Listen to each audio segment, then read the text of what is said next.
Dahil hindi po maglalakas ng loob ang Pangulo na siya pa mismo ang magpapaimbestiga kung alam niya sa sarili niya na meron siyang maling ginawa. Maliban lamang, sinasabi nga natin, kung merong gagawa ng kwento para sirain ang pangalan ng Pangulo. But how do you respond to statements that if only by virtue of command responsibility, pinirmahan niya ho yung 2025 budget, siya rin po ang nag-appoint dito sa mga taong ito na nai-implicate. Should he take responsibility for all of this? Unang-una po, pinirmahan niya po yan, may mga navito, inaral po yan economic team, at nandoon po ang kanyang paniniwala sa sinasaad at sinasabi ng kanyang mga cabinet secretaries. So with that, na ipakita yung supposed to be projects, at yan po ay kanyang pinirmahan.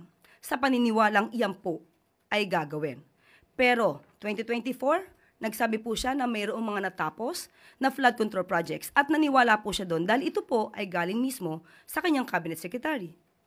And after that, nung nakita niya na mukhang hindi nagkakatotoo at tugma ang nire-report sa kanya, nagpapaimbestiga na siya. Kaya idon, masasabi natin na ang Pangulo lamang, ang kauna-unang Pangulo na nagpapaimbestiga mismo ng mga maanumalyang flood control projects sa ilalim ng kanyang administrasyon. One final point. Kahit alyado, kahit kamag-anak, kahit pinsan, walang sisinuhin. Kahit siya mismo. Opo, pero sinasabi po natin, alam ng Pangulo na wala po siyang kinalaman sa ganyan, kaya po siya mismo ang nagpapaimbestiga. Huwag po natin kalilimutan yan. Sa kanya po nagsimula ito.